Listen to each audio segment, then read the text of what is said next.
The following is a presentation of the Belly Up Sports Media Network. This is Haymaker Combat Sports.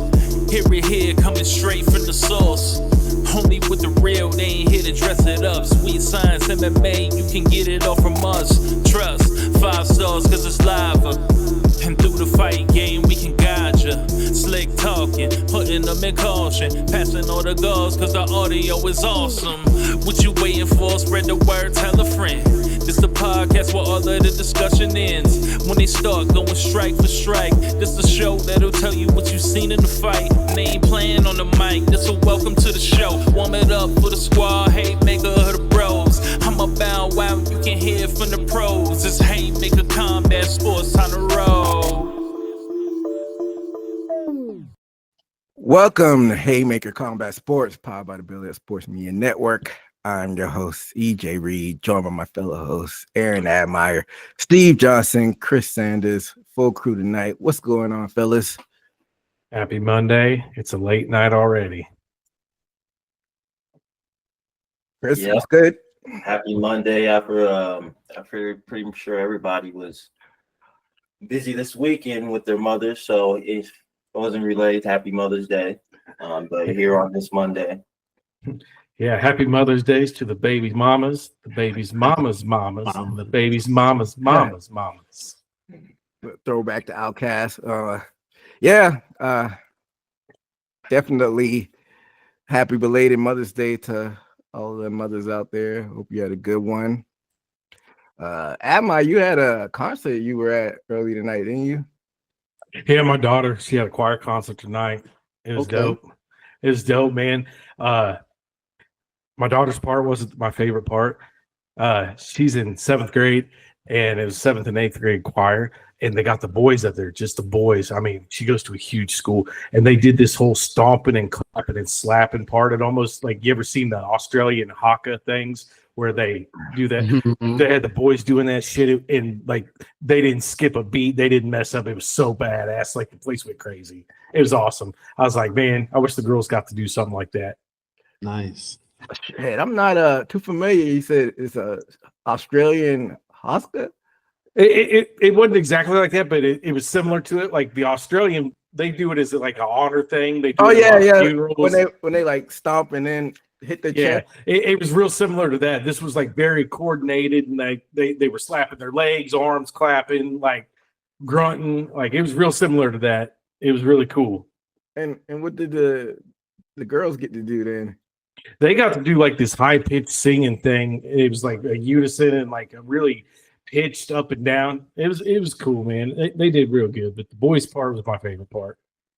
Yeah, no disrespect to my daughter, but the boys' part was cool. With all due respect, but then proceeds to show slight shade. That's pretty interesting. Like, I guess, what's the scene like? This is just a bunch of parents your age, probably a little older, and then some probably a little younger. You're probably like right in the middle of like the age range with parents, I'm guessing.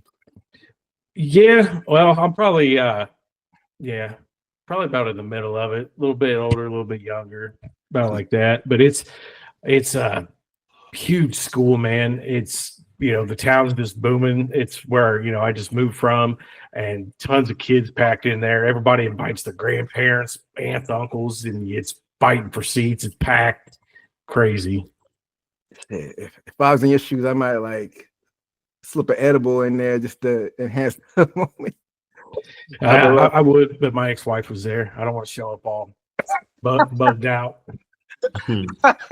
Hey, that's a good idea, actually. But so what's up, man? I'm glad you had a good time. Chris, I saw your Knicks were able to get it done. Come on, like I said, we got past the first round. We in the second round looking okay. I don't want to jinx it, but we're doing all right now. They first half was looking shaky, and then he turned it around and got the job done. But never know. 3-1. I'll take it. Don't let Boston get one back in the Garden and put the pressure back at MSG. Let me just enjoy today. 3-1. I'm enjoying it. Yeah. Basketball is in full swing. What's going on the hockey side of things, Admire? We got playoffs going on. My team, the Washington Capitals, down in the playoffs bad right now. They're down 3-1, so they're probably going to get eliminated real soon. You know, Ovechkin, he's on the Capitals. He broke that Gretzky record this year, so they're riding high on that. It'd be really cool if they could, make it to the Stanley Cup the year that he breaks Gretzky's record, because everybody knows the name Gretzky, whether you like hockey or not. You know who Gretzky is. So breaking that record's everybody thought it was impossible to beat Gretzky's goal record of I think it was 867 or some shit like that, and Ovechkin broke it, so it's really cool, but it's not looking good, man. Down 3-1 in the playoffs is never where anybody wants to be. Oh yeah, it's possible, but it's very improbable. And I don't know. I know in NBA nobody's ever come back from 0-3. In hockey, has it ever happened? I know it happened in baseball. It's the only thing with the Yankees and Red Sox. I'd have to go back and look, but I think it's only happened once. Yeah, like I said, very improbable, but like I said, NBA, NHL playoffs in full effect. Baseball season got started about a month or so ago, so sports. But we talk combat sports on this show, and they had a pay-per-view that went down in Edmonton, Alberta, Canada, or was it Montreal? It was Montreal. That was Montreal. Yeah, it's Montreal. My bad. Bell Center. I think they said it's the first time in 10 years they've been there. Beautiful city too. I love Montreal. Been a while. Oh, you been, Chris? Yeah, definitely. Oh yeah. East Coast. I'm sure it's not too far from, where you were at. Yeah. I heard it's very clean. Very clean and very cold. I'll tell you that much. Super cold up there, but it's a good time. Nice little party city, I guess, in a sense. It's nice people, speaking English and French. If you can pull it off, go up there, man. It's a good time. I was about to ask, how often did you run into French speakers up there? Well, when I went up there, I was young. I was with my college at the time. They did a spring break up there, and they'll take a whole bunch of college buses, and they'll fill them up. Probably 6 or 7 big old coach buses driving up to Montreal. So, it was a fun time. Again, we 18, 19 going up over there. It's that's legal age to drink. So, everybody's buying drinks and having a good time, just enjoying Montreal and college. So that was a fun time at that time. But it was cool. The people up there are really nice. Sometimes, we felt as Americans going up there, it was funny because they can all speak perfect English, but when they want to get by or be slick, they'll speak that French, and they you be like, what you saying? What you know what I'm saying? So it's funny to get that off. They're stupid Americans. French. Pretty much. So y'all were lit though. You say y'all were under 21 getting drinks up there. Good time. Got to cross those borderlines. You know what I'm saying? Mexico, Canada. You're a grown man at 18 up there. Yeah, I mean, the way they do the ages around here is weird. You could sign up for the military, but you can't buy cigarettes or a drink now. Crazy. You sign up for the military at 18. Some states you could legally get married at 16. It's wild. You can't drink or smoke till you're 21. Make it make sense. Every state's his own country. In the sense. Yeah, basically, yeah.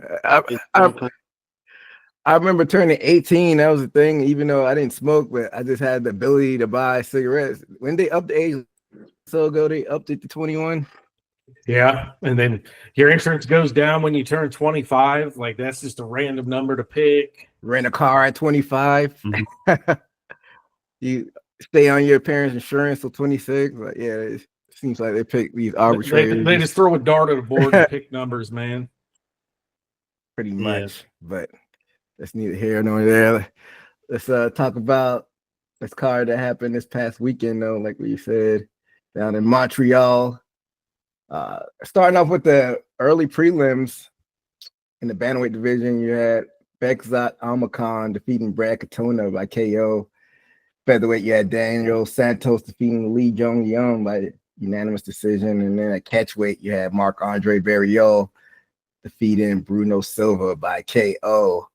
And Steve, I know you said you got to see the Silva Marc-Andre Barriol. I rewatched it. Was it Sunday or today?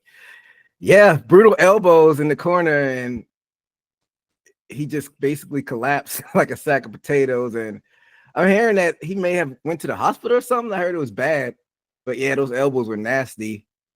What are your thoughts on that? Well, that's why it's just the only significance of this fight, even if it's on the prelims. I was kind of beginning of the card, sort of, and I was kind of looking, and then we know what happened. He didn't get up, and I don't think we've seen that since the old days. I mean, it's been a while since we've seen somebody get carried out of the octagon on a stretcher. I don't know if you guys remember it. Maybe I don't know if he walked and then got on the stretcher outside of the octagon. We've seen that, but I can't remember a time where somebody's got carried out of the octagon. I don't know if you guys remember that. Nah, not that I could think of, unless sometimes they cut away and you never know what happens once they cut away. But did you visually see it? They actually showed him getting on the stretcher in the octagon. Dang. Yeah. So once I watched the knockout, I just because I watched the replay of it and I cut it off like right after he got knocked out because I was time constrained. But that's crazy that they actually showed. I think they actively tried not to show that, and that's interesting. That means he must have been in bad shape. Well, later on in the card, they gave an update on his condition. Yeah. They said he had neck problems. He felt, but other than that, he feels good. That's good. That's good. I saw them give the update at the point in the card I was watching, because I was, like I said, I was watching back. They gave an update that he's in stable condition, but they didn't mention the neck, so it must have been an even further update where, like you said, they probably said he had the neck issues. But yeah, wishing him a speedy recovery. Off the top of my head, I don't think there's ever been a death in the cage as far as pro MMA. I know maybe on the regional scene, but as far as major, organization, I don't think there's been a death in the cage. I know with boxing, I know Chris, you could probably say something about the boxing deaths in the ring. I know a lot of those happen throughout the history. Well, usually after the fight. So has anybody in UFC after the fight got so bad of an injury where they passed away the next day or a couple of days? No, the only one, I think there's been some regional stuff that's happened, but I think that's kind of with boxing too. Usually that's regional. There was that one, I can't remember who it was. And I don't even think that one was immediately after. I think it caused brain damage and he ended up committing suicide. Remember the guy that did the plaster in the hands? Yeah, I remember that. That was 15 years or so ago.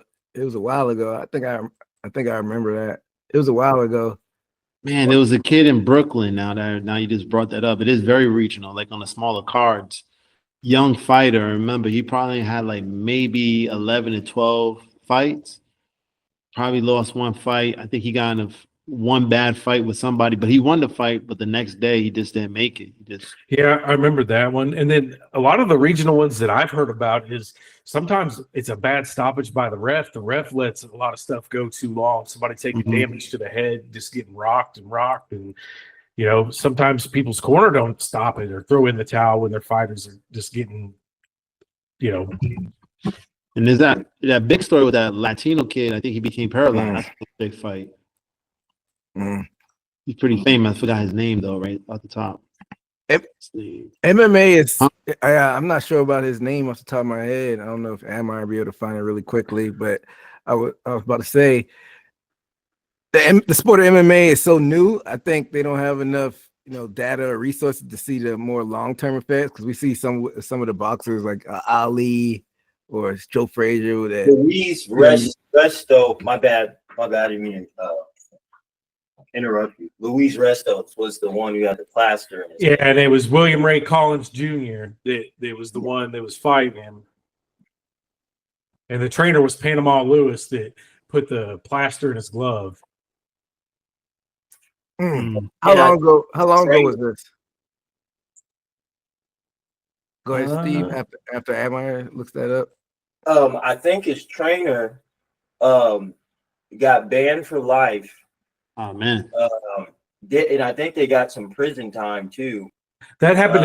It happened in 1983. I remember that. He was brain damaged forever, Mm.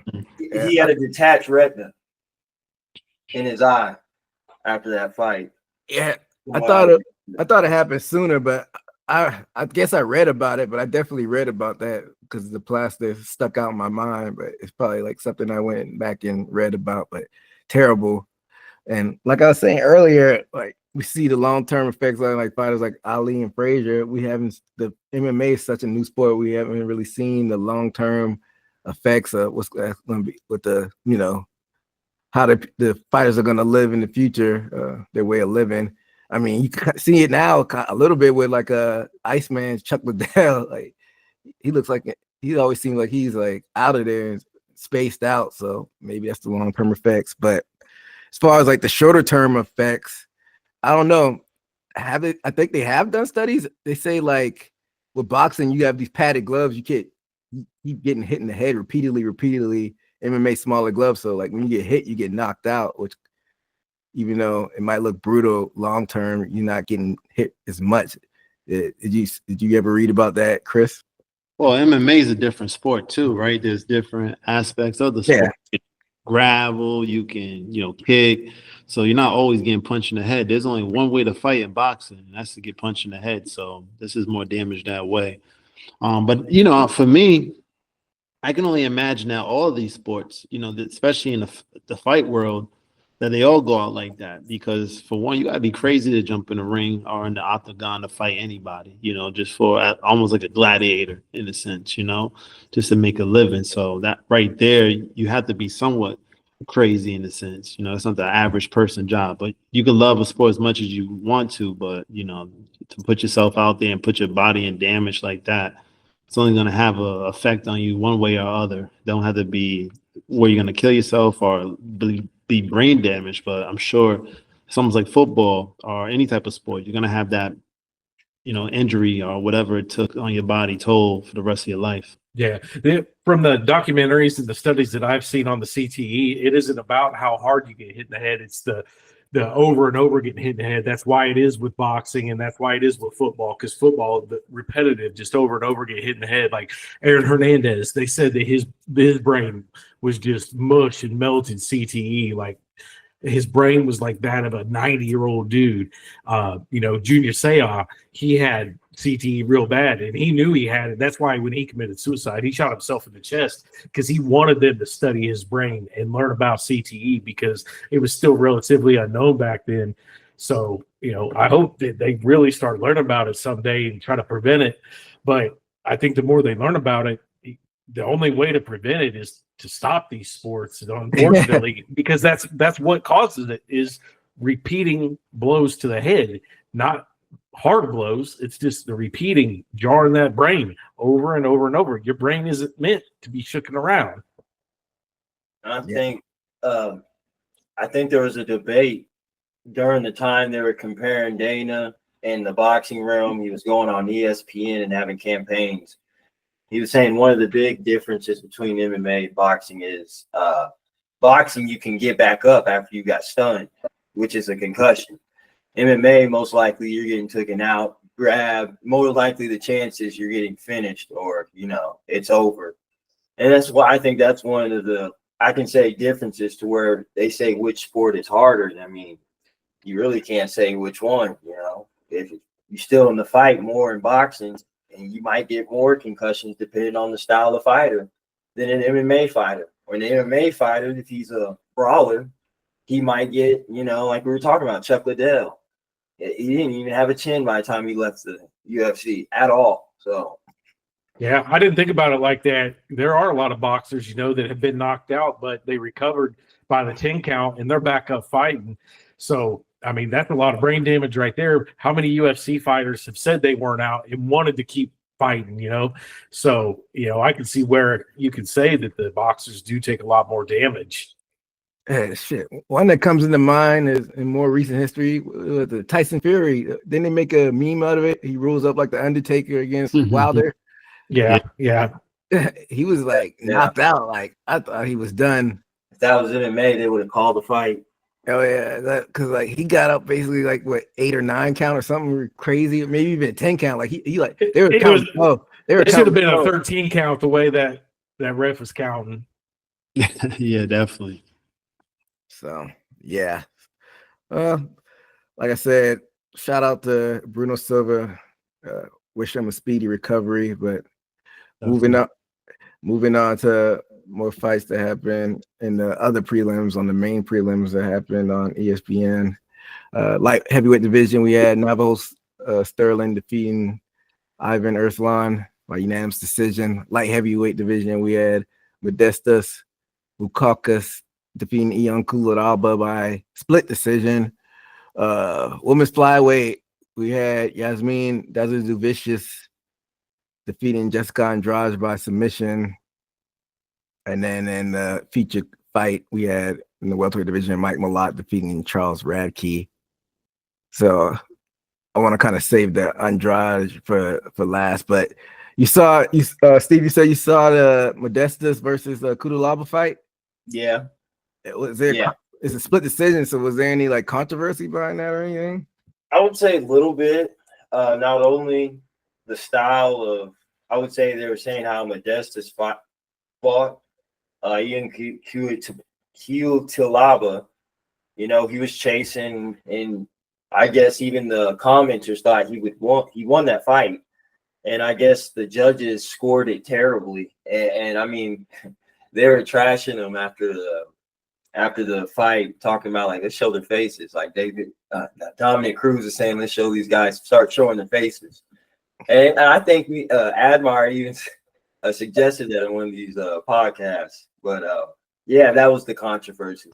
Yeah, so let me tell you about this fight. So split decision. Modestas got the win with 52 total strikes, no takedowns.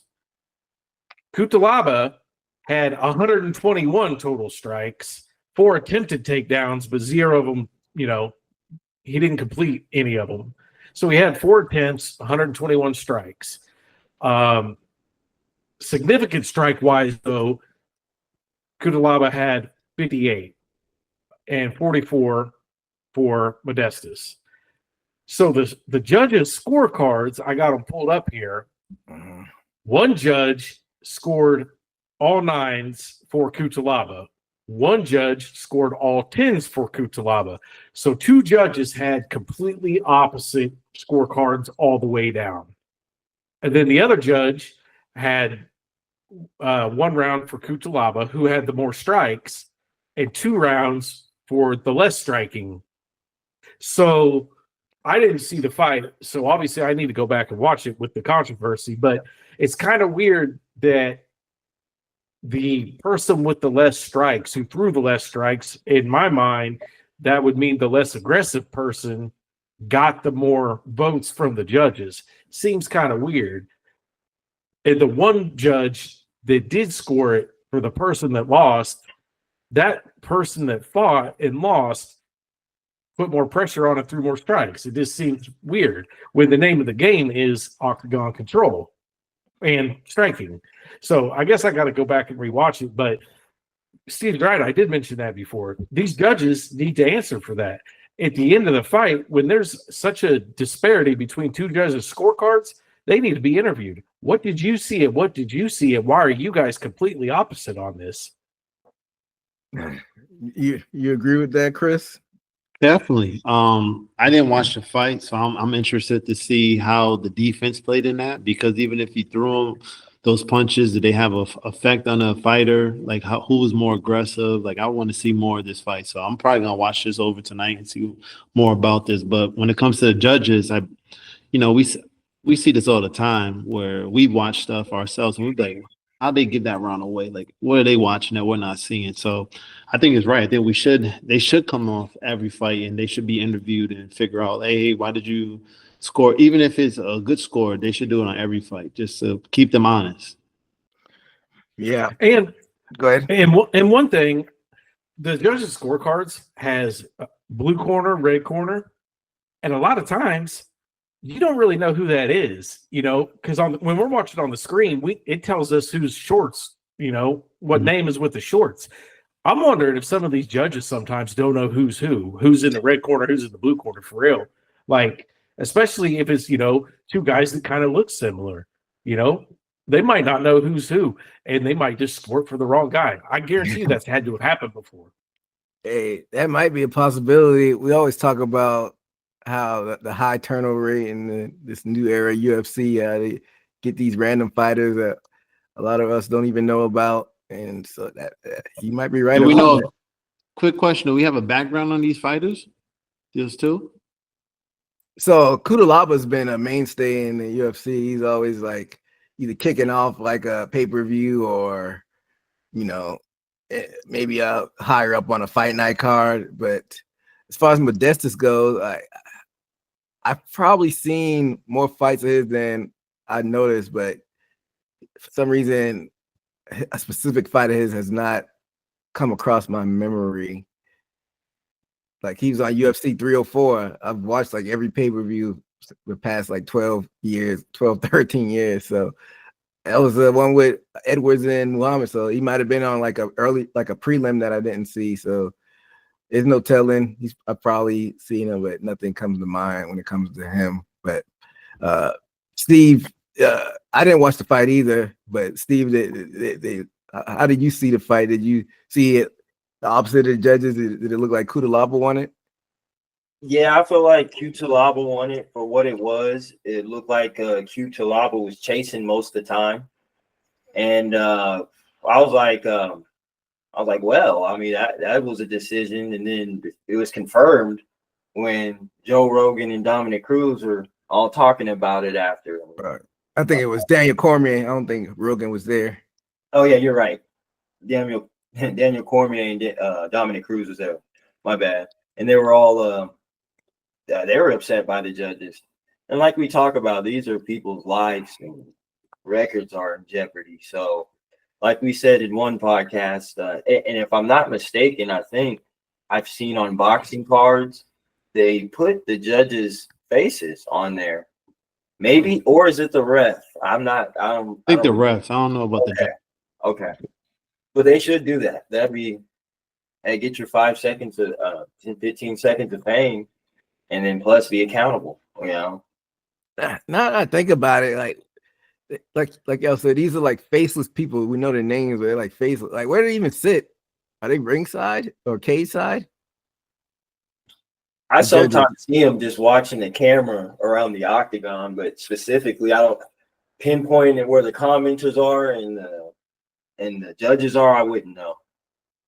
Maybe they do it for like safety purposes. They're afraid that like people, betting's legal in a lot of places. So maybe if they like flash to their faces like during the fight, you have people trying to see them after the fight.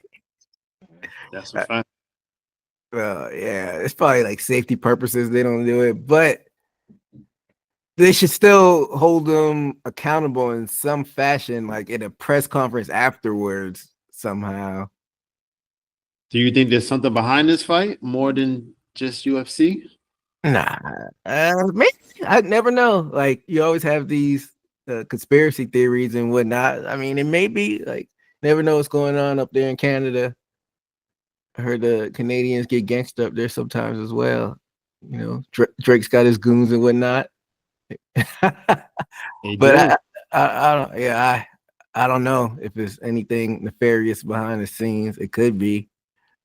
I mean, definitely, we always think about that when it goes down in Vegas with the mobs and whatnot. But I don't know. It's nasty work. But then again, like I said, if they had press conferences, these faces would be more, recognizable. And then you still might see people try to go after them once they start recognizing the faces.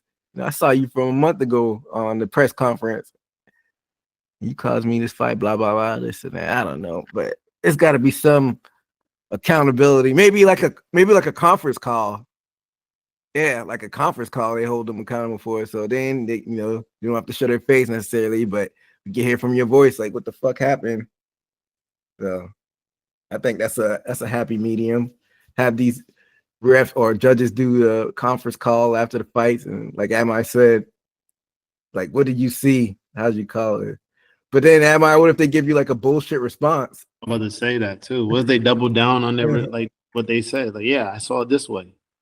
You can't do nothing about it. Like, what are you gonna do? Right. I mean, they could say something, but I mean, what are they really going to say? I mean, to me, it looked like he was kicking his ass. Well, the rest of the world didn't see him kicking his ass. So, I mean, it's one thing to have a different point of view, but a lot, like I've been to the UFC fights, a lot of times it's hard to see exactly what's going on in there. You know, you don't have a good view for everything. And at one point, they used to talk about, oh, the judges need monitors. I don't know if they ever went to that. So, if they don't, they need to go to that. Like there needs to be something. The judges also need to be able to replay stuff too. Like if they didn't have a good vantage point or a good view, they need to be able to, between the rounds, watch a replay or after the fight. They, be honest. Hey, I didn't get a good look at that. I need to rewatch this before I can score this accurately. Like that is a lot of pressure on them. Hey, you need to give me a score right now. Even if you didn't see exactly, if they were on the other side of the octagon from where you're sitting, you still need to give me a score. That maybe that's the reason for some of the mess ups. Sometimes they're forced to give a score when maybe they didn't see everything. I don't know, but it's obviously something is wrong with the scoring system, and there always has been in boxing since the beginning of time. There's always going to be differences of opinions of what happened. But when there's a complete opposite opinion, that's when you got to question things. When the scorecard is complete opposite for 3 rounds, that's a little sus. So another quick question on this fight. On the gentleman that lost, what is he known for? Is he more as an aggressive fighter or a defensive fighter? Very aggressive fighter. And he's learned to kind of hone his skills a little bit and be patient. But I know him for the loss. He lost to the fight was canceled, and then when he fought him again, he got knocked out. He's light heavyweight champion now. Oh, it was Magomed Ankalaev. Yeah, and now they had their little and settled their little beef after. Remember, he played like he was faking too much, and then the ref actually called it, and he got mad. So they rematched it, and Uncle Live ended up knocking him out in the rematch. So that's how I know him from. He's a very aggressive dude. So he always brings the fight. So what about the guy he fought? Is he more aggressive or more on the defensive end? I don't remember enough fights of him to be honestly. Looks like this guy. Because as the judge, as we see, I can only go off what I see in boxing. They judge you on your ability. They don't really judge you on your fight, right? Like I would say this for like Floyd. You're not judging Floyd to say that he's always throwing the less punches in the fight, but he's winning the rounds because he's throwing the most correct punches and the right punches at the right time. Because he's more defense in the fight. So they're looking at more of his defense. So can you crack his defense? If you could crack his defense, then they're giving you the point. So I don't know how they're judging these fights, or this fight, I would say, like how the judges are looking at this, or how did that judge look at this fight? Yeah, this guy seems to be pretty Modestus. He seems pretty aggressive. I mean, he's got 18 wins, 10 by knockout, 3 by submission, and only 5 decisions. So I mean, okay, so yeah, he's trying to end the fight. So yeah, that's a weird one. He's not throwing enough. He didn't throw more punches. He didn't try to attempt to get more submissions or anything like that than his opponent. And he got the dub. Listen, guys, I'm not conspiracy, but someone got paid. I'm gonna have to go back and watch it to see what happened. Yeah, we've seen some terrible decisions happen in the past. I mean, they do a heavy monitoring on to see if people are putting in bets and as far as judges, but could be even something even bigger than that. Maybe going up even higher than that, where people monitoring that are getting paid off. So I don't know. Like I said, we go down a rabbit hole all day when it comes to fishy stuff like that. But it's pretty nasty work, especially messing with half of somebody's pay. Like I'm gonna have to see somebody if I get screwed like that. But hopefully we'll see that go away. I doubt it, but maybe it'll get cleaned up one day. But yeah, like I said, nasty work, but keeping it pushing with these prelims. The feature one, Mike Malott defeated Charles Radke by KO, and I know you got to see this one, Amaya. I saw it as well. that first round was pretty competitive. Then when they got to that second round, Malott caught Radke with that left hook, and then he did like Donkey Kong ground and pound to take him out. He was able to get the victory. The crowd exploded. I guess he's a guy from Montreal, hometown guy. Like, crowd exploded. Apparently Radke was talking a lot of shit before the fight. I caught a like short glimpse of it. I don't know where I saw it, maybe like on social media, but I didn't get to do a deep dive like I usually do before the fight. Did you see any of the trash talking that Radke did with Malott Haymaker? No, I didn't see a lot of pre-fight stuff. Yeah, apparently, they're doing a lot of back and forth, but talk shit, get hit, and Malott was able to shut his mouth up in the cage.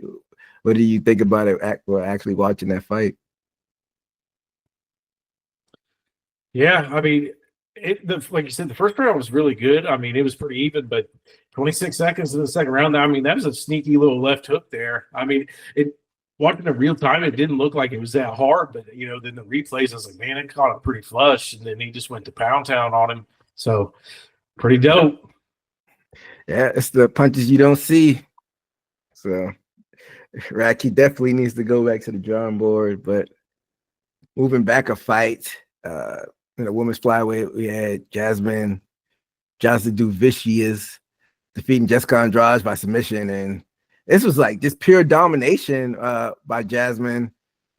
I didn't expect this fight to go down like this, especially with Andrade being a perennial contender at two weight classes, former champion, former strawweight champion.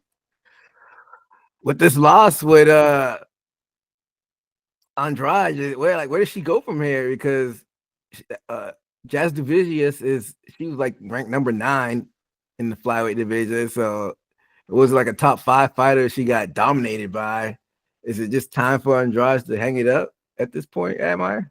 I think after her last loss to Silva, I said that you were like, what? It's just one loss. But I mean, she is kind of at that gatekeeper status now. I mean, she lost to Silva last, who's like ranked number 5, and now she just lost to the number 8. So her competition is getting weaker and she's still losing. So, like, how far back do you want to go and keep losing?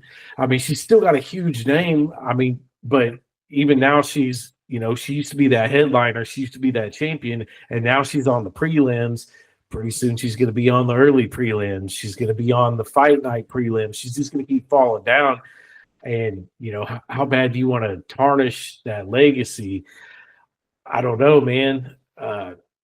It's kind of one of those crossroads things. Give her one more, top 10 person maybe and see what happens, or let her fill in if somebody drops out of a fight that's in the top 10, let her, do something for the company, let her step in. But other than that, it's time to maybe change weight classes one more time. I don't know, but it's looking rough. She's 33. I mean, it's not too old. Got a question about that in a second, but what do you think, Steve? Yeah, I think she's pretty much over her prime. And I don't think a lot of people remember she was champion, but a lot of people argue that was fluke when she even got that. When she slammed Rose. Yeah. Yeah, that was. I thought that was weird. Winning that fight, pretty much, wasn't she? Yeah, Rose was winning that fight. I remember that fight pretty vividly.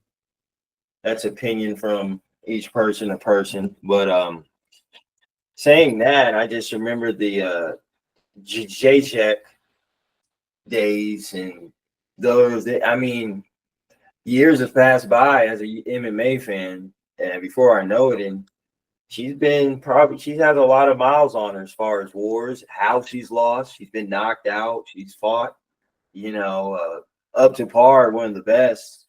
But I feel like those staying up there in the top 5 days for her is like you said, she just got done out by number 8.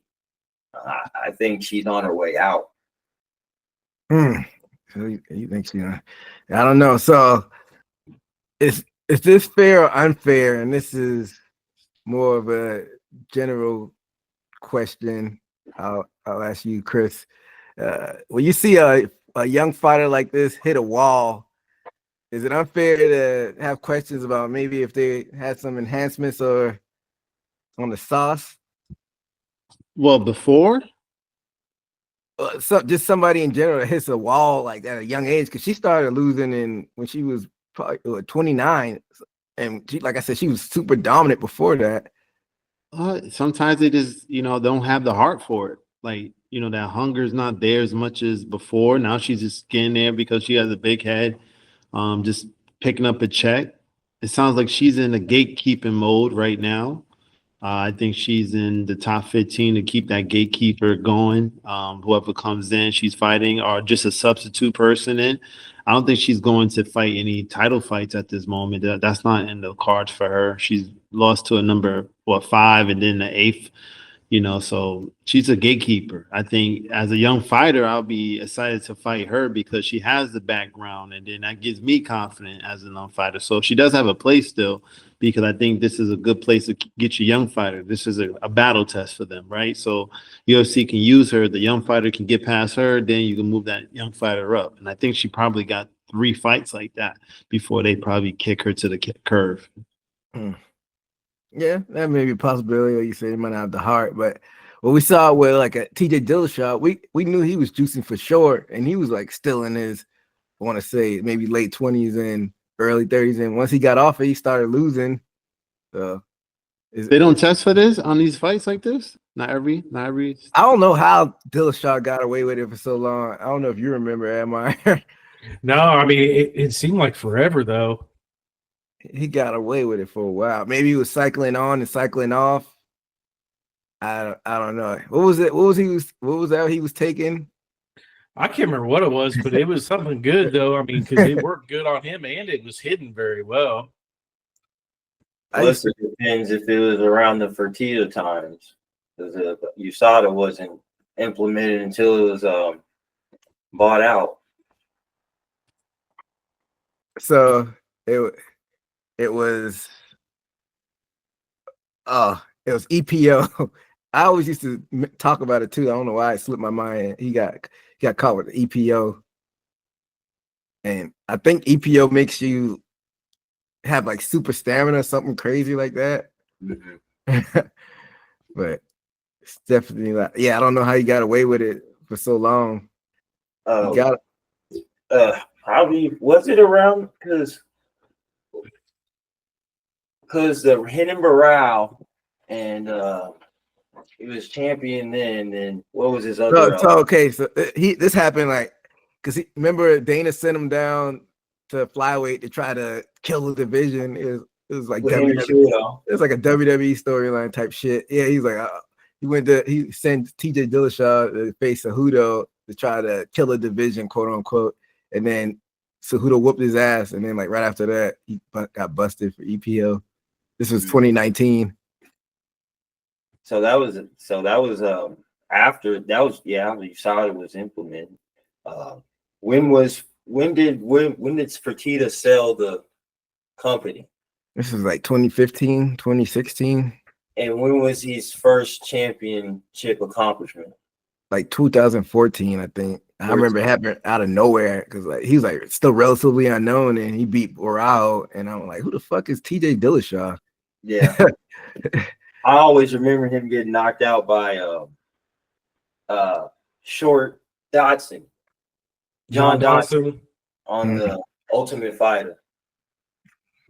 I don't know if I watched that season. Was it brutal? Oh yeah, he got him out there pretty quick. It was like Flash knocked out him.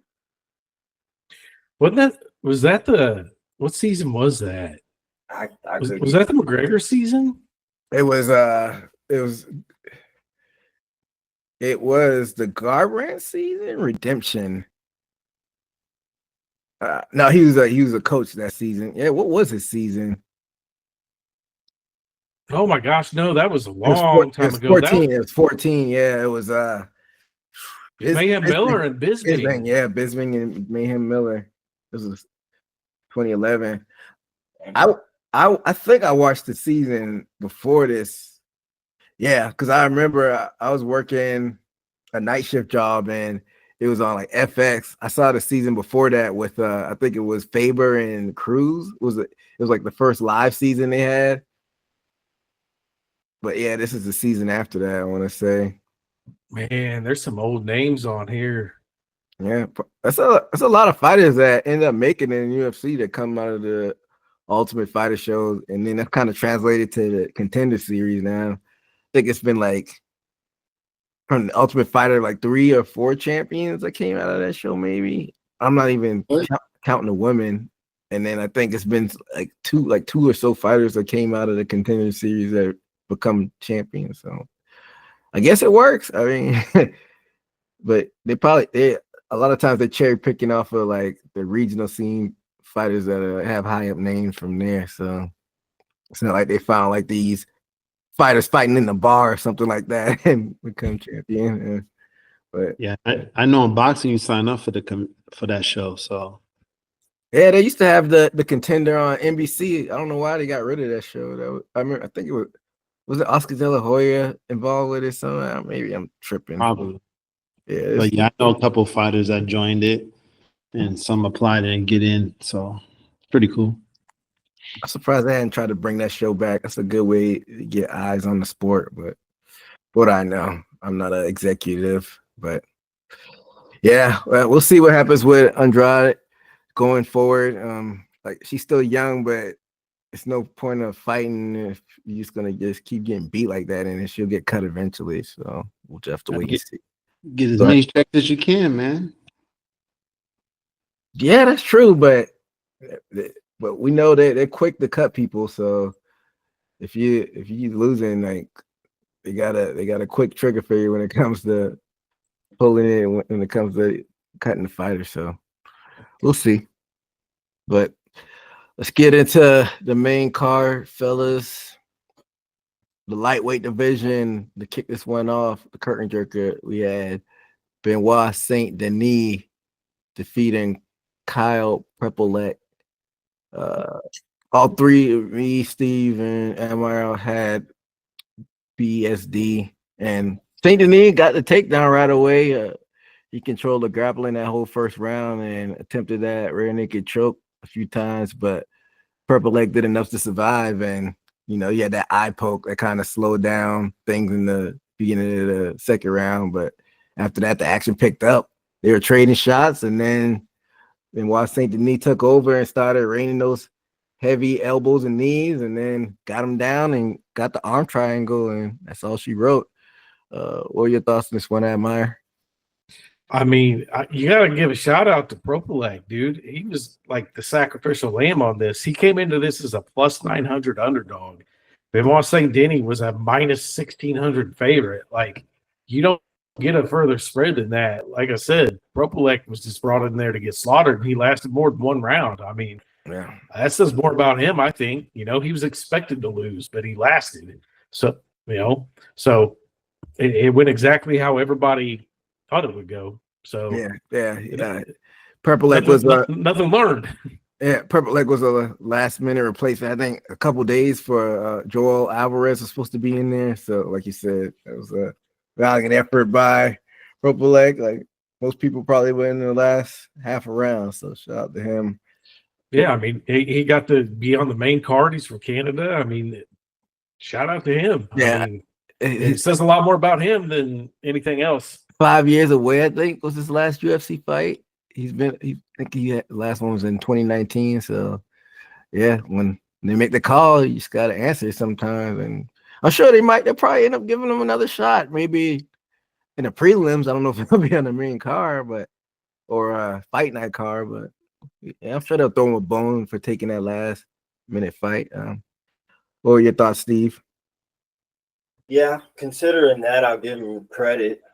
Considering the aggression, Benoit, and he was just dominant. Didn't never look like he was in trouble. Knew what he was doing. Backed him down to the cage to get takedowns. His striking.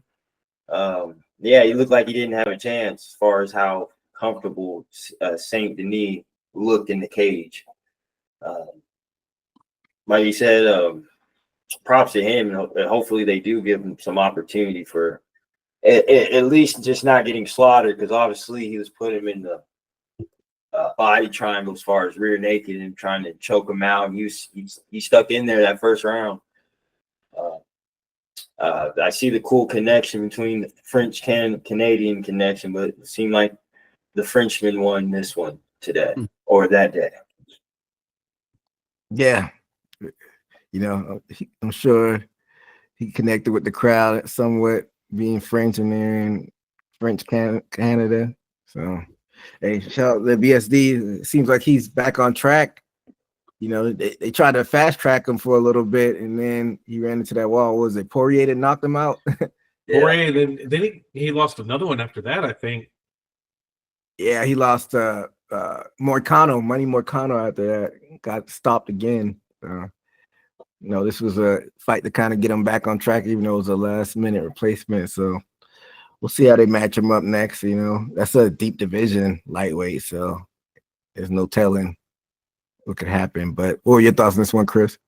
Well, same. I think he had to figure him out, especially in the beginning. He couldn't get him down the way he wanted to. I was watching it. But once he got there, like I was looking at him, I was just yelling at the screen, like, hey, just tag him up a little bit, get him tired a little bit. Once he got him tired a little bit, it was pretty much over in a second. So he did what he's supposed to do. The spread was the spread. Everybody that talked about this fight said it was supposed to be close. It wasn't close. It didn't look close. Now that you guys just told me that this guy took it on a couple of days' notice, I got to give him some props for that. But, it wasn't close. It wasn't a close match.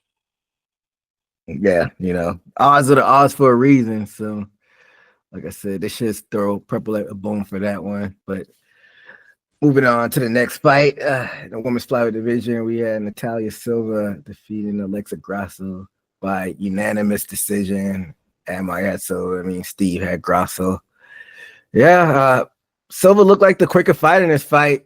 Showed good footwork, popped the jab, threw hooks, landed kicks, landed that nasty side kick with about a minute and 30 seconds left in the first round. And then in that second round, Grasso had more success, but she was still one-dimensional with the boxing. Silva did well with the counter-striking and ended the round with that flurry of strikes. Well, both fighters had those flurry of strikes at the end of the round. And then round three, that cardio started showing for Silva, and she did a good job of bouncing around and picking her shots and was able to get this decision. What were your thoughts on this one, Amir? Yeah, kind of went the way I thought it would. I think Silva mixed it up a lot more than Grasso expected. We talked about this on the pre-fight.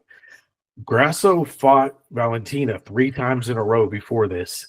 And to me, in this fight, it looked like Grasso was still trying to fight Valentina. I think Grasso got too used to fighting Valentina. So it looked like she was still in that mode. So I think that Silva just mixed it up way too much. And then, like you said, the kicks. Silva mixed up those kicks. She was using push kicks, side kicks. Then she would come up real high to the head. And, you just never knew where it was going to come from. So Grasso just kind of didn't have an answer for where them kicks were going to be. And she had to be on the lookout for that. And then, she was quicker with the hands. It was a complete, to me, it was domination. I had all 3 rounds for Silva. So there wasn't, much else that Grasso could have done. I wouldn't say she was completely out of it. She was always in the fight. She could have won at any time, but to kind of contradict that, I don't feel like she could have won at any time. She wasn't really gonna lose at any time, but she wasn't gonna win at any time. Chris? The same here, man. Silva just looked quicker to the punches, quicker to the kicks, even on the defense, backing up. Like she looked sharp. She was dominant from the beginning of the round to the end. She won all 3 rounds. Wasn't easy. I like, again, it looked like Grasso was in the fight, but like you said, she didn't have a chance in it as well. Like it just seemed like you're almost hoping for the punch. You're almost hoping that she can grab her and stuff like that. It's almost like a hope. Silva's just on point. She was on her game, top of her game. Steve? Definitely, it seemed that Grosso was had possibilities of tools, but no equations after that. As far as I've seen her pump the double jab, Grosso, and usually a wrestler would go with overhand right after that, which I think that's one of her tools, right? Seems like she never did have those opportunities. And Natalie, which I was looking at the fight, I'm like, dang, she's kind of one of the bigger women as far as compared to Grosso, because she was bigger as far as size wise. And as far as muscular, I see she had more muscular build, which it seems that I seen that in the fight that she just couldn't bully her like she could in her other fights. And as you said, Valentina, she took Valentina down, and she couldn't even take Silva down, Natalie. So I thought that was a milestone for her. Because, you know, Grasso isn't no joke, obviously. You know, she won against Valentina one time. But like I said, she stayed on her feet. Footwork was the key. She had the side kick as an option to the head, and also just popping shots that affected Grosso, because I believe she was just a shorter fighter, couldn't get to her. And she had the aggression, but all she would do is, you know, pop a double jab, and just didn't have the multi-dimensional striking repertoire of Natalie. So that's my opinion. So I think, excuse me, long gone are the days of like these boxing specialists, because I feel like Grasso was pretty one-dimensional with the boxing, and having to be in boxing range is a lot harder if somebody could just kind of pick you apart from the outside and kicking range. And I don't know, it seems like Grasso hadn't added that element of like the kicks to her game like that. Like I don't think we'll ever see like a JDS just boxing heavy dominated sport or get to the championship, or like even like a Diaz. You know, Diaz is boxing heavy, and I don't know, I think these new age fighters are using those kicks too well. They keep people off from boxing distance like that, which is, you know, I wouldn't say unfortunate, but it was kind of funny seeing those boxing specialists back in the day. Well, I don't know, like, where does Grasso even go from here, Admire? Because she's always at the top of the rankings, but it seems like a pivotal loss for her as far as like crossroads fight. I mean, she'll still hang around the top of the division and stuff. I mean, she could be back up there fighting for a title again, but I mean, Valentina up there. I mean, I don't want to see a fourth fight with Valentina. I mean, not anytime soon, but there's some things that could shake out at the top of the flyweight. I mean, but you know, maybe, you know, jump around, go to a different division, try something different. You know, or you know, we've talked about the BMF title. The men's have one. Do a women's BMF title and do a super fight or something. I don't know. Just mix it up. Like she's a good fighter, but she, you know, like you said, kind of one dimensional with that boxing heavy style. Maybe it would be good to just try something different. I don't know if she would fare well if she tried to go to bantamweight. She have to go the opposite way to strawweight, and if she could cut the weight, that might be, you know, a good option. You know, you got Wei Lee down there, still a champion, but I don't know. Like you said, she had 3 fights with Valentina. She's not getting another title shot. I could already say that. It's gonna be Silva that definitely jumps ahead of her, but you got the Blanchfields, I think, still in the mix. I don't know if you got the rankings ahead of you. Did they do like a re-ranking after this weekend? No, they haven't moved anybody around yet. Who's in the top 5 flyweight? Valentina at champion. They got Grasso at number 1 still. They got Ferro at number 2, Blanchfield at 3, Macy Barber at 4, Silva at 5. So yeah, it's a big fight between Blanchfield and Barber coming up. I think it's at a fight now, I want to say, or maybe on the next pay-per-view, but it's coming up close. So that's a lot of title implications, and they definitely want to get one of those girls in title contentions. You know how UFC loves their American champion, so they might. I think they'll probably get it one before Silva does, and which will push Grasso further even back in the line. So Yeah, they want Blanchfield or Barber as champion. Exactly. So we'll see how things shake out with that. But moving on to the featherweight division, we had Amin Zahabi defeating Jose Aldo. Can't wait to talk about this fight, actually. Everybody had Zahabi, me and Steve had Aldo. And for the most part, round one, Aldo looked like he was the faster fighter and was beating Zahabi to the punch with about a minute left. Zahabi turned on the jets and made it a firefight, but I still gave Aldo the first round. Round two was competitive, but I gave Aldo the edge. A couple of nut shots that paused that round, but then the fight continued. And then round three is when it really started picking up. It was a tale of two halves. The first half, Aldo hurt Zahabi with that knee and that kick. And I thought Zahabi was out of there, but Aldo didn't do quite enough to finish him. And he expended a lot of energy. And then Zahabi recovered and poured it on heavy and had a heavy ground and pound, but he cut Aldo but didn't get him out of there. And Zahabi got the decision, unanimous decision at that. So I don't know about this judging, but I'll let you kick it off, Amaya, since you picked Zahabi. I picked Zahabi just because of who his brother is. His brother's one of the best trainers in the world. And it was in Canada, so I figured that he would win the fight by fighting well.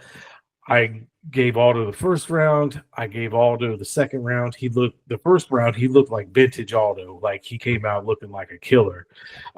He looked really great. But you can see as the fight went on, he kind of really started to slow down. It is worth mentioning that he did miss weight for this fight, so he did come in a little bit over. I don't know if there was a reason for missing the weight. I don't know if it's training related, but maybe his body was strained, and maybe that's why we did see him slow down. Maybe he was wore out. But it was crazy seeing, Aldo started out hot, slowed down, and as the fight went on, Zahabi kind of really picked up the pace and went wild, and he took advantage of it. Like you mentioned, Aldo, really gassed out towards the end after that kick to his head, dude. I forgot that kicks to the head when they were down are legal now, and to an extent. I think to an extent, yeah. It was like a soccer kick, man. I was like, holy shit. And he just ate that kick, man. So I thought that it was going to be done right there, but Zahabi just ate it. I mean, it was bloody. And then they read the scores, and I was for sure they were going to call Aldo's name. I was for sure he won. I was like, there's no way Zahabi did enough. And you gotta think, man. I think it was the hometown love given, the TriStar Gym the win on that one, because in his corner was his brother, the biggest trainer in Canada, and GSP, the biggest Canadian superstar fighter in Canada. I think he got a little bit of love from the judges being up there. Just saying.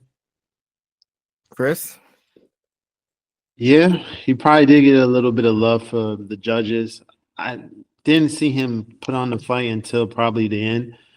Aldo was really controlling it from throughout the fight, but then he died out. That's why I saw. A man. It looked like an old man, but they're kind of the same age. I saw. So Aldo, he just died out. Like I was expecting more from him, especially at the end. I thought he was going to finish very strong and take home. The second round. You kind of could have went either way. The first round I had to Aldo, but the second round you kind of could have went either way. But the third round he definitely blew it.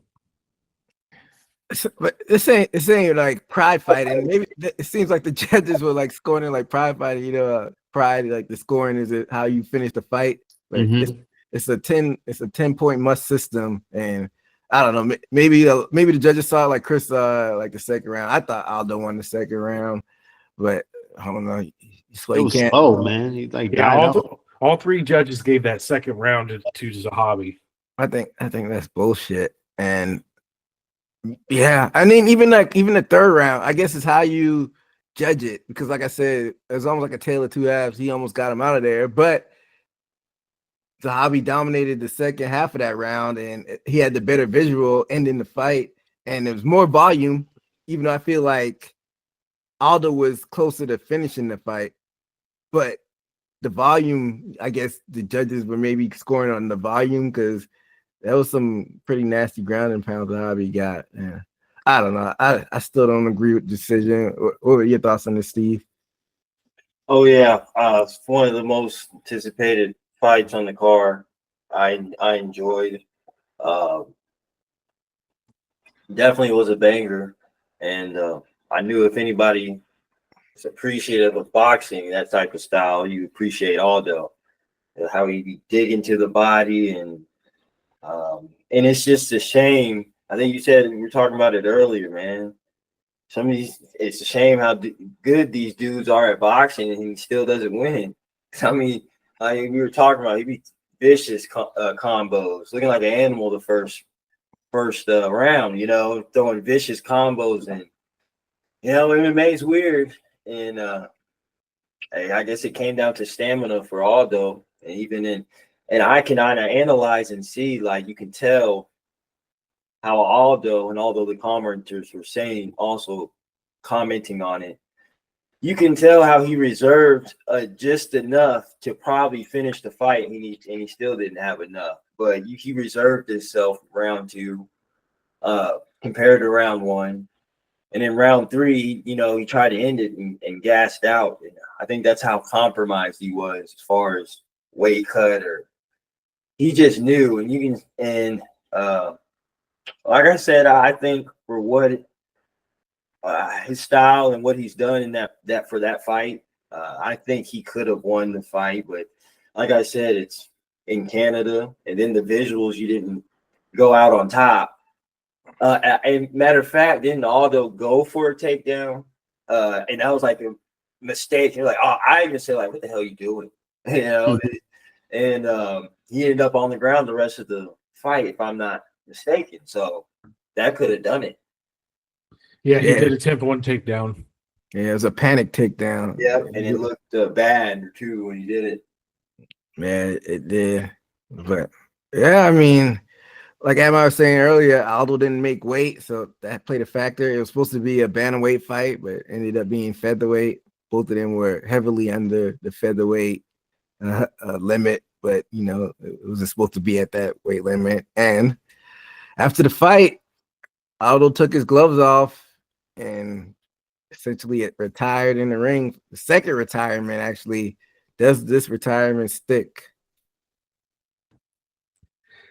I mean, he said that he's done. He's tired of these wars and then getting shafted on the decisions. But I don't know, man. He's still good. I mean, he looks, to me, this version of Aldo looks better than the Aldo that fought McGregor. This Aldo would just kill McGregor. Like, especially that first round Aldo we see the other night. Like, I don't think he's done. I think, and I've always said this, why is Aldo just never went to lightweight? Like 155. Dude, you ain't got to cut any weight. You can walk around and just walk right in the ring and fight at your walk around weight and do good. Like, you're 5'7", 155, walk right in there and fight. Like, just see what happens. Like, he'll be but come on, he'd probably be a gatekeeper there though. That's just too much of a Shark Tank. I think he's looking at it from, he still wants to be a champion, and I think his best route was bantamweight, but he missed weight and then hit this. Stay at featherweight. Quit trying to cut down to bantamweight, man. Like, he might. If his superior left that division, he probably would have a decent shot, because we know Volkanovski's kind of gotten older and he's the champion right now. So yeah, that kind of makes sense actually if he stay at featherweight.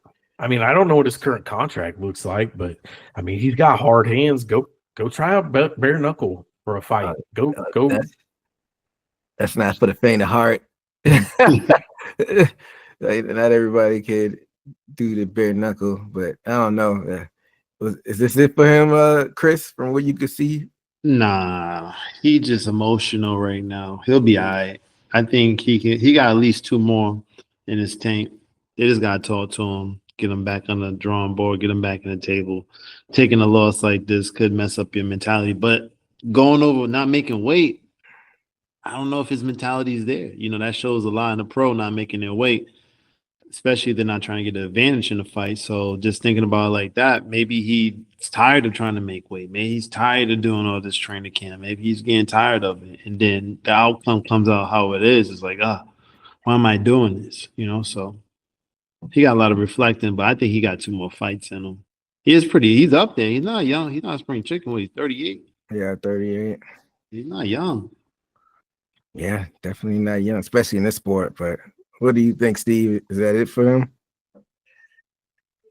I think so. You know, he's not like he's top 5. You know, he's went to other weight classes. That was his resurgence or his re-identity from being in featherweight. You know, he's arguably the best featherweight of all time. Came to bantamweight, I think he's just too far. Plus, he's been in wars, and although he still has the cat-like reflexes, like we see, I mean, I don't know if y'all remember. You see how he was Mayweather in some of them punches. I enjoyed that. It's bobbing and weaving, and he looks like he still has it. But I mean, as far as looking at how far the road is to get a credential, a championship, which I think that's the whole point he was in it. You know, he's got money. I think it's just too far away in his age, and then I think even his lifestyle. Yeah, and Great. I mean, I think he's gotten away from what got him to the show too. Do you remember what got him? The leg kicks. Like what happened? He used to just like kick people's legs out from under him, damage their legs. Yeah, you're right. Uriah Faber's legs. He couldn't walk for a week. Like, dude, why did you stop kicking legs? I don't understand it either. I honestly think he got an injury. You know, I think a knee, or he may have a small hairline fracture. I mean, like y'all said, man, he was slapping legs. Or I'm talking about. I mean, shin to shin sometimes. Yeah, I mean, he was good friends with Anderson Silva. Maybe he didn't want to, the same thing to happen to him, so he slowed it down. Yeah, if somebody checks that, you saw what happened to Silva. You check that kick, your leg could explode. Happened to Chris Weidman too. I think that's probably what happened. He probably got it checked one good time, and it never felt right since. I don't know, but yeah, I'm with Admire though. Like that used to be his bread and butter, and he just quit doing it. But I don't know. I think I'm with Admire and Chris. I don't know if this is it for him. Once he sits down and thinks about it, maybe he'll do one like a retirement, like a Fisher retirement fight, and like we talked about it on another show, he'll be deserving of it. Not like an Anthony Smith, who for some reason he got the farewell treatment. Aldo would actually deserve the farewell. I mean, he's already a Hall of Famer. He got inducted a couple years ago. He might be the first like Hall of Famer that's actually actively fought after unretiring, if I could think of it on top of my head as far as UFC goes. But I don't know if this is it for him. But if it is, Hall of Fame career, got into contention in another weight class below his like Steve said, featherweight, his historic featherweight run. But yeah, we'll see what happens with Aldo if that retirement sticks or not. But let's move on to the co-main event in this one. Your women's flyweight championship. You had your champion Valentina Shevchenko defeating Manon Fiorot by unanimous decision. And round one, Valentina looks sharp. Well, Steve has Shevchenko. Me and Admire had Fiorot, by the way. But like I said, Valentina looked sharp in that first round and made Fiorot respect that power and maybe broke her nose when she got it to the ground. I thought Valentina struck Fiorot in the second round, and Fiorot got the takedown but didn't do anything with it. Fiorot almost took Valentina out with that illegal knee, but thank goodness that Valentina blocked it. That would have been bad if she would have caught her that knee. That probably would have been fight ending. But thank goodness that Valentina was able to block it. And round 3 was pretty hard to judge. I don't think any fighter set themselves apart in that round. Round 4, Valentina caught Fiora with that spinning back kick that set the tone of that round, and Valentina got the takedown with about a minute left. Ended the round with dropping Fiora with that counter right, and then I thought round 5 was pretty much a push, but Valentina did enough to get the win. What are your thoughts on this one, Haymaker? Yeah, I mean, it was kind of back and forth. First round, I was like, well, shit, Valentina's got this. And then second round, I was like, okay, Ferro's in it. Third round, hey, my girl's got it. And then the last 2 rounds, I scored the last 2 for Valentina. So I had 1, 4, and 5 for Valentina. Scored for her, good fight.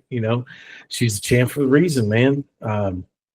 Not saying that, Ferro didn't do good, but I mean, just Valentina stood out to being, quite a bit, a couple, levels higher. She just stands out being better at everything. And that, getting your nose broken the first round of a 5-round fight, that's a game changer, dude. Your breathing's off, your vision's blurry. I've had my nose broken like 10 times, man. It just sucks. I mean, your eyes are cloudy. Just everything sucks, dude. So, I mean, I don't know if the fight would have went any different had that not happened early in the fight, but I mean, it's definitely a game changer. So, good fight. I was wrong. Steve? Yeah. What I saw in this fight is Valentina, which is very few times, like Grasso, she surprised me when she fought Valentina, but Ferro was an opponent that she can't just steamroll and bully, and Valentina usually has a back pocket. If somebody gets close enough to her, she can have some takedown herself. Ferro had enough skills, but I saw that she wasn't doing nearly enough to shift the scores, because every time basically Valentina made contact, she was scoring.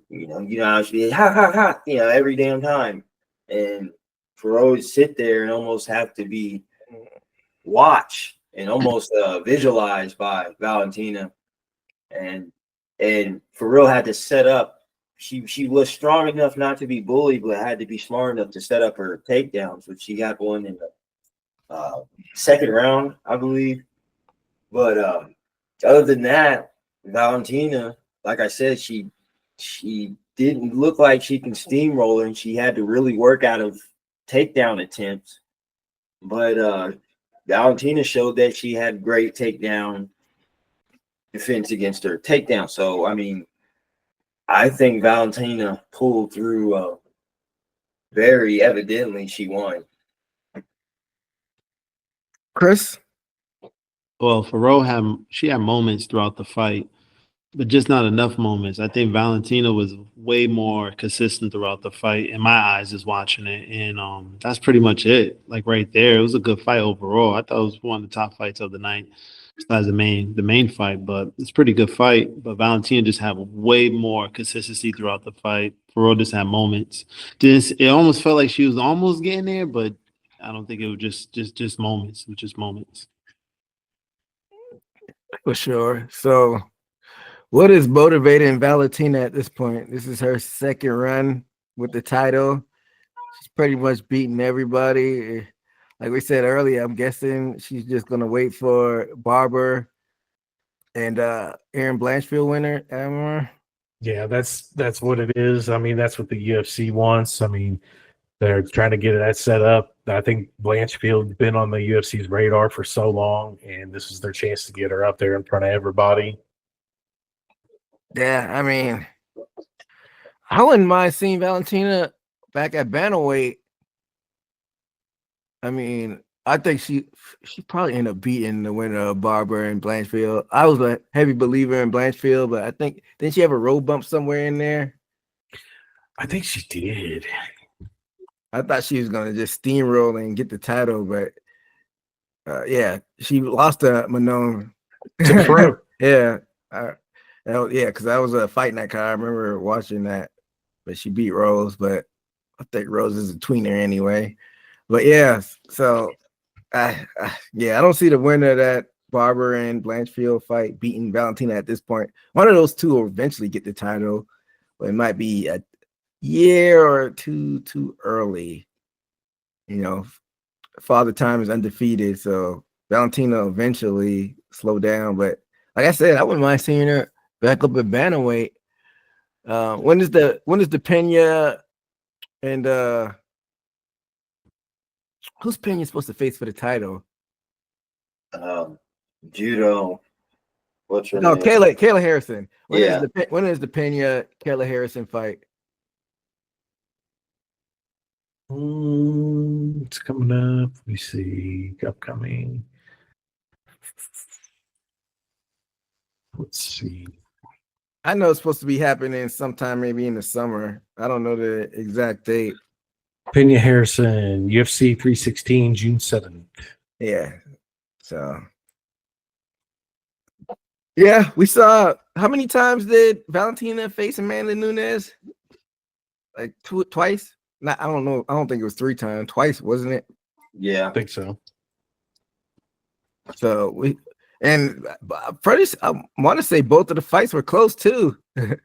So she can handle her own up at bantamweight. It's just that, she got the title at flyweight.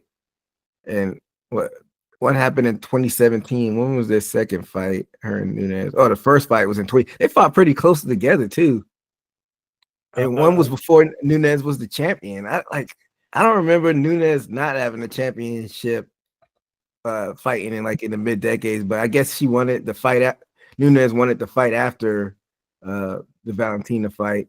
She won it right after from Tate, and then she faced Valentina for the title. So I mean, we'll see. But like I said, Valentina is going to eventually slow down. Like Admire saying, those fights against Grasso, that probably took a lot of her as well. She lost one of them. Got finished in the first one. It was a draw, and then hey, you said it might not be a fourth fight, but you can make your case since nobody has 2 wins in that one. Since they had a draw, so we shall see. But let's move on to the main event. Welterweight division. We had Bilal Muhammad versus Jack Maddalena, and Della Maddalena got the win and is now your new welterweight champion. So I don't know. This was an interesting fight. I didn't expect Bilal to take this strategy or this approach in coming to the fight, but round 1 was pretty much a kickboxing round. I gave the one to Jack, and round 2, I thought Jack was the busier fighter, landing more. And round 3, more good head movement from Jack, and he was picking Bilal apart from the outside. Round 4 was probably Bilal's best round. He did a good job of pressing forward and making it an ugly fight.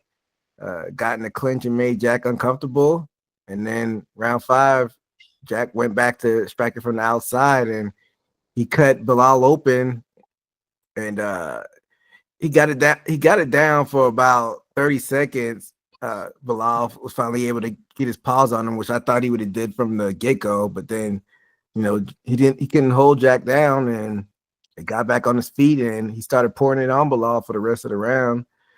You could tell Bilal was tired, and he was hurt, but he did a good job of staying in it. But I don't know, it just looked like, I don't know if his head wasn't in it or he didn't look good in this fight and didn't go to his bread and butter. What were your thoughts on this one, Admire? And also, all 3 of us had Bilal in this one. Well, this fight was why the UFC did not want him as a champion. Not known for very exciting fights. This is why I mentioned in the pre-show that there wasn't a lot of ticket movement on this. There was only one finish on the main card. So, I scored the first round and the 4th round for Bilal. I know you said Oh, you spoke really? for, I yeah. gave it to Jack. I thought he looked good in the first round. What Bilal reminded me of in this fight was a really boring and slower version of GSP. He looked, you know, that's what he reminded me of, just GSP, but just not as good, not as crisp, not as clean. With the stand up, he tried pumping that jab quite a bit, but it just didn't look like it was really working for him. Tried to keep Maddalena at bay, and Maddalena was getting off from the outside. GSP's jab actually kept people back and from, coming winging in on them. So I don't know. Bilal just didn't seem to have any urgency or like he was all the way in the fight until round 4 is where he kind of realized, oh, I'm losing this fight and I need to do something. It was kind of weird. And his corner didn't seem to really be pressuring him or really guiding him into switching up his game plan much. It was kind of different. So it was just kind of weird all the way around. But Maddalena, it was kind of cool seeing his progression through the fight. He just kind of picked it up, and it was pretty much the same game plan throughout the fight, but the pace kind of changed back and forth. He just changed his game plan a little bit as the fight went on with, just kind of the way he was circling, but still throwing shots from the outside. Did what he had to do, got the belt, and we were all wrong. So UFC's real happy about that. I guarantee it. They did not want Bilal Muhammad as their champion because he's known for not having exciting fights. So there you go. Steve? I think Maddalena did a very great job against Bilal. To me, I felt like Bilal, he went toe to toe as far as like striking. I'll give him that credit because this is more striking I've seen him do in a fight than any other. But that's because I feel like he was forced. Maddalena had enough to not just stay on the ground when he was on the ground. He had reversals to get back up, especially at crucial times, or especially the 5th round too. But every time he got up, he was getting the better end of these shots. And sometimes if he did get hit, Bilal would think the exchange is over, and then he'll go off the end of the person's last exchange and tag him back 2 times. It was a very cat and mouse striking game that Maddalena was getting the better game, better exchange of. And Bilal, he had his moments having him on the ground. He really didn't do as much with it as you would think he would, or if he even could, because I think he was actually forced to fight.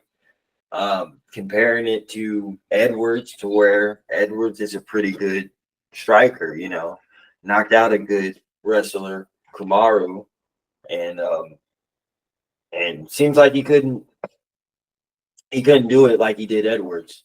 So I think it was actually a style fight. Maddalena had the striking to keep him at bay and to get back on his feet. Yeah, definitely. Chris? Looked like Jake could, outstand Bilal's pressure. Bilal didn't look comfortable to me throughout the fight, and he came alive a little late. Probably beginning, like, to me, I seen him, he was fighting a different fight. I don't think he came in there to fight that type of fight. And when he realized the fight he was fighting, it was already kind of too late. So Jake hold his guns, started throwing a lot of jabs to me, getting right to him. He got out a lot of situations that I thought could have went bad for him. So that was good to see on Jake's end, but came out with the win. Yeah, and new champion, Jack Della, Maddalena. Like am I saying, Bilal, I don't know why he seemed to rub the UFC brass in the wrong way, but I don't think they wanted the title on him. He had to earn it the hard way. What he gone on a crazy ass winning streak? How many did he win in a row? Like 9 or 10 or something ridiculous. He had that no contest like in between then, but he went on a crazy winning streak and got the title shot the hard way, and he's out of there. And I don't know, you think Jack is the one of the UFC's guy, or is he like a transition guy? Because we got the elephant in the room with Shavkat Rakhmonov. I think he's the guy that a lot of people think is going to run wild with this division, even though he looked human against Ian Machado Gary back at UFC 310. But is Jack a placeholder, you think, Admire? Yeah, he's just holding that belt until Shavkat's up there. You think so too, Steve? Well, I can say, but I heard rumors of introducing another fight. But Yeah. Admire, we talked about that before show. Wasn't it like a merry-go-round? If Jack won, then Islam was gonna come up and face him, but if he lost, then it was supposed to be Islam and Topuria. Yeah, I can't remember the exact thing of what it was, but it was something like that. I can't remember if who won, which way it was, but it was. Yeah. One of them won, there was a move up. If the other one won, it wasn't. If I'm not mistaken, Steve, isn't that what the slate supposed to be? Islam supposed to come up and face Jack? I think that's what I've heard. Yeah, Islam. I didn't say that. Like, what do y'all think about that though? I mean, what if Islam loses and he vacates his title for no reason? I don't know how I feel about that. I mean, then make him start all over. I mean, it's a dumb move. I mean, play stupid games, win stupid prizes. If you think you're that good that you're vacating a belt to move up and try this, and then you get beat, sorry about your luck, bud. Go ahead, Chris. Not the same. Like, you go up there and you lose, and you got to start at the bottom. I'll go back where you came from. I'm about to say, does he have to start at the bottom? I feel like if that happened, Dana White would just put him back in title contention at lightweight and make him jump over a lot of people and piss people off. It'd just be a mess. It's same with like Topuria. Topuria vacated that featherweight title, and now I guessing it's gonna be him and Oliveira now. I think that's what they said. Yeah. And what happens if he loses? Is he just gonna try to go back down to featherweight and try to get this? I don't know. I'm not a big fan of people vacating titles before they lose them. Yeah, especially when they haven't even really defended it. Yeah. Islam, you could make a case for Islam, but definitely not for Topuria. Like, defended it once. So I don't know. Chris, I feel like it's a little bit different in boxing because there's so many weight classes and there's too many belts too, so you don't even worry. Yeah, and you got 4 belts in each division too. But this is a little bit different. I don't know. It's definitely a merry-go-round with the welterweight division, but where does Bilal go from here? Because like you said, the UFC doesn't really like him. I mean, they don't like him, but I mean, they can't just like get rid of him. So he'll hang around. He'll try to fight his way back in there. Put him in there against Usman, run it back with Edwards. Ian Gary just lost to a Muhammad against Ian Gary.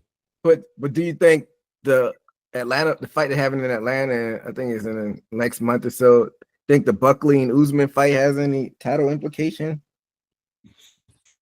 Probably. I mean, Buckley's been doing pretty good lately. Usman has the big name recognition. So, I mean, they want to get him in front of people. They wouldn't mind getting him back towards the belt. Yeah, I mean, I'm sure there's implications there. With Bilal Muhammad just now losing, I would want to get him in there with somebody probably else that's ranked real high that just lost. That's why I threw Ian Gary's name out there. Or wait and see if Usman loses. Wait and see if Buckley loses. Kind of take some of these guys that are highly ranked and take it a loss, and then kind of make a bracket out of these guys and just see how they shake out.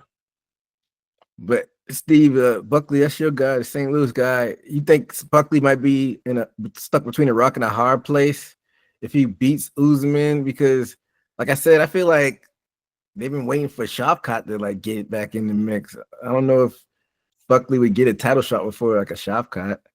Well, he might have to do a a Tyron Woodley like he did. They made him sit down for a while, and he waited to get that title shot with Robbie Lawler. Maybe if he beats Usman, I mean, I think they even said, talked about it. That's a test enough to qualify him for it. So I can see him, if he did that complication get worked out, because Shavkat been waiting for a long time as far as a title shot. So I can see them fighting for whatever they have to do, and then Buckley probably will come in right after. Yeah, we'll see. It's a lot of things to shake out in this welterweight division, and we got to see how it plays out. Bilal losing really threw a wrench in the plans, and it's going to be a domino effect, and we'll see how it plays out. But coming close to the end of the show, to round out predictions, this is the worst I've ever done predicting a pay-per-view. I went 1-4. I don't know how that happened, and out of the 2 years we've been doing this show, I've never done that bad. Admire went 3-2. Steve went 2-3. Admire 15-10 for the year. Steve 13-12. I'm in last place, 12-13. So gotta turn things around. I don't think Admire's ever had this much of a lead on me ever in the past 2 years. It's crazy. I'm waiting for him to kind of have a roadblock somewhere and have a stumble. We'll see. But yeah, what we have coming up? UFC. Where's UFC 316 at? 316 was the one. That's gonna be. That's not gonna be in overseas, is it? June 7th, Newark, New Jersey. Brick City. That's Sean O'Malley, Chile 2. That's your headliner, co-headliner, Julia Pena against Kayla Harrison. You got Luke A. Kevin Holland, Kelvin Gastelum against Joe Pyfer. Not a lot of big names on. This is the card I was talking about. It's got Bruno Silva listed against Joshua Van. So I don't know if Bruno Silva's going to make it on that one. I could go off on a limb and say he's not gonna make it on that card. And then kind of crazy UFC 317, the very next card after that. So 2 cards away, they don't even have a headliner for. Nasty work. These TKO people are getting money hungry, and I don't know. We talk about it on Boot to the Face too. Like what are they doing? They don't even have a main event, and you got a card coming up.